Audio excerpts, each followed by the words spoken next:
Thank you very much. I remember the days that payment orchestration used to be called smart routing.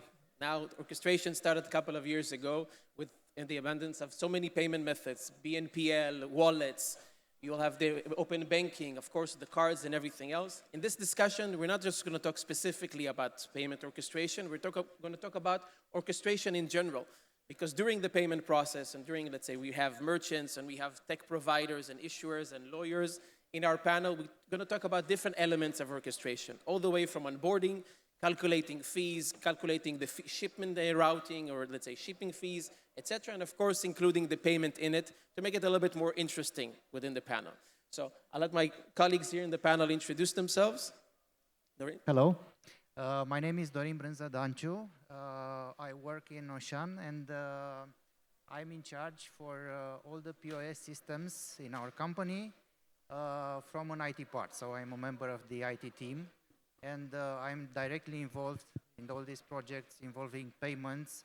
Of course, just part of this project, because we are an omni-channel company and we use payments in different areas like e-commerce, mobile payments, in-app payments for our solutions and so on. Thank you, Dorin. So I'm Ionel Pintiliev from Payten. I am with Payten in the last 13 years. Also, I'm business unit manager, board member of Payten Romania. Basically, I am doing all operations in Romania, also field, help desk, and also managing our client, Ocean. So, thank you. Hello, I'm Silviu Ștefan. I'm the Merchants and Partners Director for Pluxee Romania.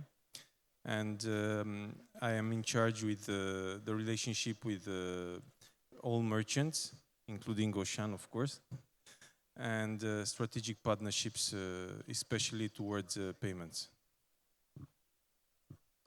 Buongiorno, this is Eva Selvaggiolo from CMS Italy.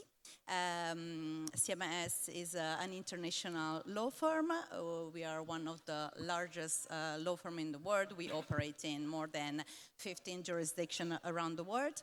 And of course, we advise, I'm from the banking and finance department. We advise many regulated entities or commercial entities, ICT providers that operate within the banking, the payment sector, and we, given our presence around the world, we managed to organize go-to-market in different jurisdictions for players which have an international focus. During one thing, you have two service providers here that serves your company, so if they do something or say something out of line in the panel, you are allowed to say, guys, that's not how the things work with the company, so stay in line. Thank you, and I will discuss with them later. Yeah, of course, I'm keeping track of it. So I think the first question will be, where do you see, each one of you, the orchestration part of it in your business? Between you as a merchant and service providers and as a lawyer on that part, where do you meet orchestration in your day-to-day? From my point of view, we see this service in more than one area. As I was mentioning, I'm in charge of a specific area, brick and mortar stores in Romania, but definitely there are lots of other areas which needs attention, and of course we are thinking to expand this partnership there. As an example, we have a solution for self-scanning in stores. It's called Scan and Pay, and we want to allow the customers to pay by themselves, to have a very fluent journey in the store. So this is one example where they scan their items, pay directly in the app, and then can go leave the store and be on their way without spending too much time. So we have implemented the basics now, and we are developing on this base to extend the services that we want to acquire. Right now, it's much easier. Once we created this connection with our partner, it's much easier to develop on this. Interesting. So what does Pay10 meet in orchestration? Yeah, so as you already know, we are end-to-end process. For example, we are doing also POSs and ATMs. The POS part is also on our colleagues from Ocean, and we are integrated with a lot of banks in Romania. Also with our colleagues from Pluxee, yeah, in order to have not 10 POSs on the shelf, in order to have only one POS on the shelf, and to provide also fees, yeah, that are negotiated by our client in order to have a better pricing, yeah, from the banks. Also, we need to provide to them end-to-end process like help desk, interventions, and so on, yeah. You know, you need to be very fast because they are big merchants and they need to solve the problem fast. So the POS switching behind the scenes, that's the main orchestration part. Where do you meet it in online transactions? And that part? I didn't hear you. And the online transaction side of things, you both mentioned mainly POSes, but when you look at the online experience, where do you see the orchestration playing a part there with alternative payment methods maybe or other solutions? Yeah, we are going also to e-commerce and also for soft POS. I don't know if you are familiar with soft POS, yeah? So in the future, maybe the hardware will be done and we'll go also with soft POS on the cash registration, yeah? Also on the e-commerce, we are providing services for some clients. So yeah, this is the orchestration is very big, very large as a word, yeah. So basically, we are doing everything to sustain our clients. Silvio, in terms, you're a bit different on this point of view, so we'd love to hear your feedback. So where is orchestration meeting our business? I would dare to say that without orchestration, I don't think there is a payment system. But because mainly we were 26 years ago voucher company, pen and paper, as we say, and today we have 120 million transactions per year, which is like 4 transactions each second. And without an orchestration, it's not possible. So we take everything into consideration, starting from issuing MasterCard, the card bureaus, merchants, payment schemes. So without this orchestration, nothing would be possible. And it's everything, it's linked in between. I think orchestration, it's a new buzzword. And from my point of view, orchestration is here to stay. It's here to stay because it addresses a growing need. And the growing need is to manage, to make sense of the huge complexity of the payment sector. We have an amazing variety of players within the sector. There are gateways, issuers, acquirers, buy now, pay later players, and so on. And each player has its own rules, its own requirements, its own technical standard. And here is where orchestration can play a very big role. On the other side, there is an increasing volume of digital payments transaction, and the digital payment transaction now they're more cross-border, they require instant payment, they need to meet the customer expectation, and that means that all these players I was referring to before, they have to be perfectly coordinated in order to provide a very efficient service to the customer. Now, of course, there is an operational purpose of orchestration. So orchestration, as the panelist said before, it allows to, are like conductors. They direct traffic. They make the whole process more efficient. They avoid problem. They try to avoid risk. But on the other side, a very important role of the orchestration model is to manage the huge regulatory complexity, because we are in front of a very granular regulatory ecosystem. So as I was saying before, every part of the payment transaction has its own rule. The strong customer authentication or the data processing. And the orchestration model can play a very good role also for the regulatory, to handle regulatory matter, to help the business to be scalable, to adapt in every market they enter into, and to be, of course, compliant. Now, I think that there is a very, of course, when new model comes into the market, there are always legal questions that arise. First of all, does an orchestration platform need a license, for example? Well, it depends. It must be assessed by a proper lawyer, because of course if it handles funds, if it needs a transaction, then a license is required. If it's not, and then it would fall within the PSD2 scope. If not, then... It's all a question of the scope that the orchestration platform actually does. You're Yes. going a bit sideways in terms of if it's a technical orchestration platform or if it's a PSP that offers orchestration Yes, services as well. So I want to focus a bit because we need to split the time between everybody here together.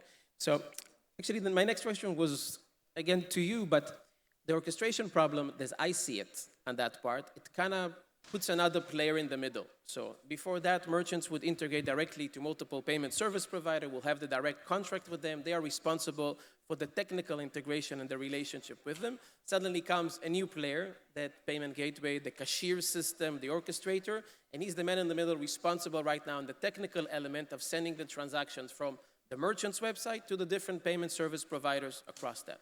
So we have a lot of exposure. GDPR, another processor in the middle. That even if it's the controller or if it's the processor, that entire discussion and every agreement. Now we're going to give hi to everybody here with the technical side. We have Dora coming in right now, and the responsibility between financial institution working on one end and using a technical partner. So when you see that, how do you face or encounter on the day-to-day the exposure liability in terms of the cashier system in the middle? Because at the end, the relationship is between the payment service provider and the merchant. Merchant chose an orchestration layer in the middle, and then if there's a problem, who's to blame? One side tries to blame the orchestrator, the other side tries to blame the payment service provider. How do you see that? How do you mitigate the risk, either if you're playing the lawyer for the PSP side or you're playing the lawyer for the merchant side?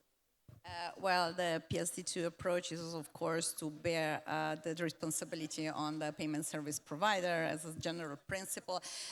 But I think there are like some gray shadow that needs to be properly regulated within agreement among the participants into the platform.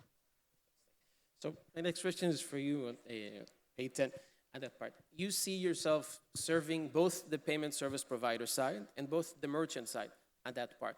How do you see, let's say, specifically in Romania as opposed to the other side of the world, which is Europe and also, because as of yesterday in the payment acceptance panel that we had here, we saw a lot of, let's say, challenges specifically within Romania specifically and different other places in Europe. How do you see that different between implementing new payment methods, the buy now, pay laters, the different wallets, the pay by bank into that ecosystem itself, either from the smart, soft poses or even doing an online transactions on that part? So the adoption of new technologies, it's good in Romania. It has tractions. Also, we have soft POS implementation. Also, we have the gateway part on Ocean and some other clients. So the adoption in Romania is very good. Also on new technologies. I don't know about the wallets, but we don't have the wallets. But I don't know a lot of things from them. Also that they are used on crypto. Yeah. So Not specifically crypto wallets. You have a lot of loyalty wallets and a lot of other alternative options. I know them. But for what can I say, the SoftPOS is very good in Romania because some small merchants don't want to have the hardware POS, yeah, and they want to have the phone that is Android or iOS to be like a POS, yeah, and it's very good in this part of the merchants. In the big merchants, we have the gateway payment, and we are integrated with almost all the banks. They are switching with some fees, some lower fees, yeah, now. So it depends, you know. It depends on the market, on which direction Romania will go, yeah. The European Union or not, yeah. And the adoption is good. Okay. So for a sort of Ploxy on that part. So you specialize in employee benefits on that part. Orchestration comes on a different point of view when it comes to your side. So how do you see the challenges of working with different providers, let's say, like Payten or Ocean as a merchant, but let's say more on a global scale on that part? Do you see that adoption or let's say that expansion of the services? Yes, we are seeing a fast expansion, for example, to virtual. So nowadays, most of the companies that are renewing the cards or issuing new cards for their employees are going virtual. So it's this speed of getting almost rid of the plastic, and also I think what we all have in common at the end of the day is the consumer. So everything is consumer related for all of us, and it's important for them to have all the orchestration with the same goal of offering them different ways of integration, either with a POS payment, e-commerce, different form factors, and I would say that for the future, the virtual payments are the ones that will take more and more advance. You don't use, let's say, internally orchestration logics between the different, let's say, loyalty plans or employee benefits plans that you had behind the scenes. We keep focusing and circling back about just the acceptance side of things, the basic plan. And as we said, orchestration is more about decision making behind the scenes. So I'm interested to learn between the different programs that you have from learning about your product, how do you use orchestration internally when a transaction comes in to decide between the different programs, which cardholder is it, what added value does he get when he does a transaction at merchant location B, and so on.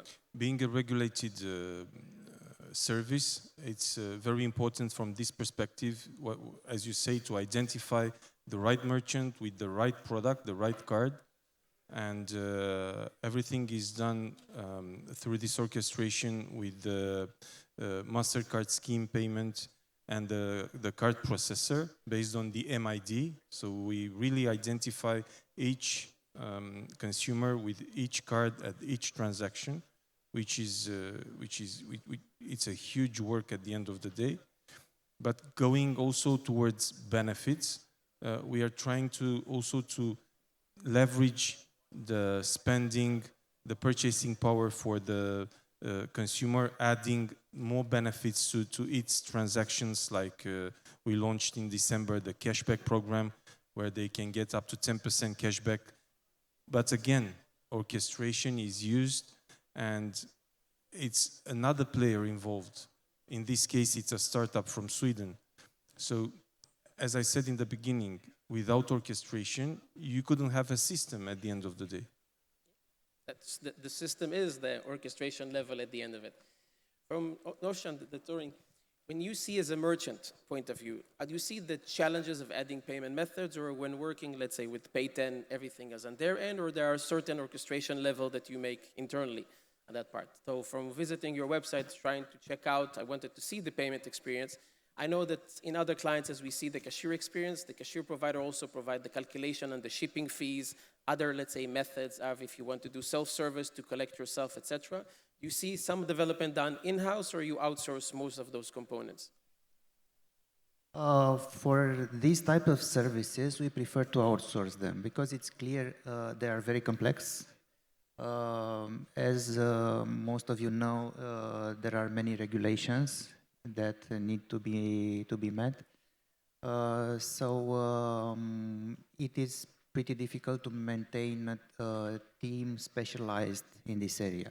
This is why we chose to have a partner, intermediary between us and such services, because it helps us a lot to make sure we align to all the regulations, to make sure that we have an easy development of services, of value-added services on top of what we have right now, because we already have these integrations and we need to add little things. Probably the most of work is on their side because they have to make all the necessary integrations. The market is evolving clearly. Banks launch different programs like loyalty, like cashback, like installments. And all these services need implementation, specific implementation with each provider. So for us, it's easier to discuss only with one part and say, okay, we need this this option to have on a website or on the POS, on the physical payment terminal, and it's relatively easy. Question that always comes to mind when you're looking at a big merchant like yourself working with an orchestration layer on the other side, aren't you concerned from, let's say, putting all your eggs in one basket when sending transaction? Do you have a backup plan in case something, God forbid, happened to Payten, which can happen to all of us? And suddenly, what will happen in that case? You have a fallback on you going directly and processing, or you're relying everything on one end? We rely on them. They convinced us that they have the right infrastructure which can assure us that the downtime, possible downtimes will be minimum. So we haven't thought of an alternative option because we haven't needed it yet, and I'm pretty sure that we won't need another option. Of course, this would be difficult from an IT point of view to implement, to have two separate alternatives. But no, at the moment, I don't see the need to do that. We already, through them, we already have a backup because I don't know if you know, we can route the transactions to one specific bank depending on different customizable rules, and we can have a backup. We can have a backup bank. So I think this backup covers our needs, and for now, it was okay. What do you think, let's say, the one thing you would fix in payment orchestration today? For me, yeah. You're the orchestrator. So what should we fix? At this moment, the integration of the banks were a little bit tough, yeah. Also, the resilience of the clients are a little bit tough because they have only one bank, for example, and now they have the possibility is to have multiple banks, yeah. And I think the problem is already fixed because we are already integrated. So we're technical providers. The solution is never perfect. You're always working on it. If everything was perfect, none of your developers would be working. You would be out of a job. Yeah, we had an issue, for example, the connectivity. Yeah, the provider, I don't know, the telecom provider, and they decommissioned the 3G. Yeah. And we switched to Wi-Fi, for example. So also the technical part was fixing done. the better connectivity and that part. Exactly. So everyone, on your end, what would you fix in orchestration?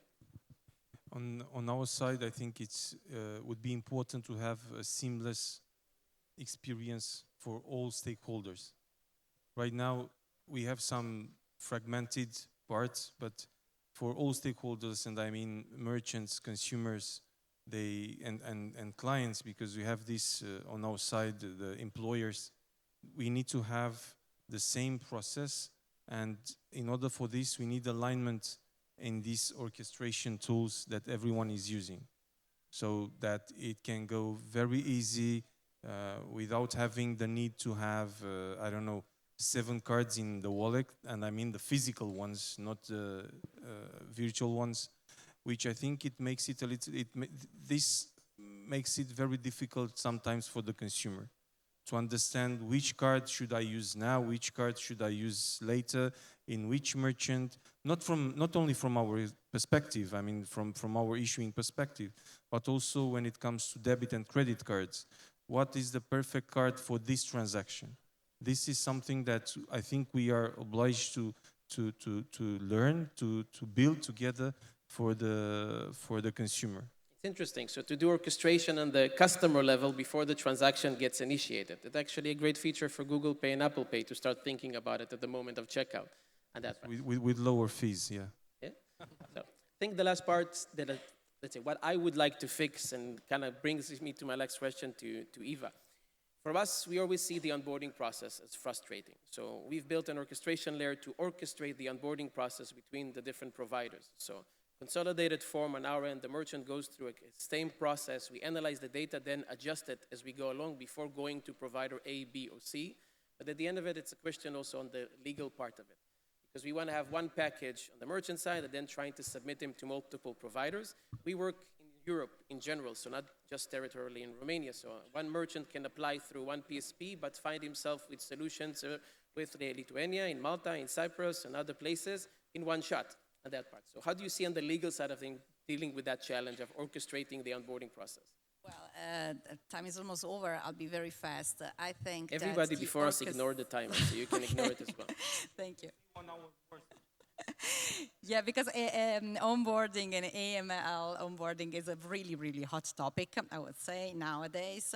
From my point of view, I'm on one side really, really enthusiastic about this model to be applied for the onboarding and the AML. Why? The reason of that is lies on the fact that in Europe, as you know, we have a harmonized legal framework, but for the AML, we have directives which are implemented in every country, and of course every country has its own peculiarities. And this makes players a bit crazy, I would say. I was advising many players in payment sector for the go-to-market in different jurisdictions, and believe me, it's really hard to develop a model which fits for many countries. Because the first question that comes to my mind as legal is how does an orchestrated platform qualify when dealing with the onboarding, when dealing with the AML, customer due diligence? Well, for example, for Italy, we have some peculiarities, you know, that the ultimate beneficial owner register has been introduced, but in Italy has been blocked by the court. So also for data collecting, we have, you know, this kind of peculiarities to deal with, and orchestration can be a good tool, a good model that can solve this issue, for example. On the other side, I think it's will help the process, a lot, because there are many aspects related to the AML that an orchestrating platform can deal to smoothen the process and to, of course, ensure compliance. So to orchestrate the KYC, KYB process within the mix. Guys, thank you very much. It was very insightful. I have a couple of years to implement so I can compete better with Pay 10 later. Thank you for your time. Maybe. Guys, we now have a round table upstairs to talk about banking payments as well. So the guys that are participating in the round table, this is the time to go up. And for the rest of you, enjoy the panels and lunch. Thank you very much. Thank you. Thank you. Thank you.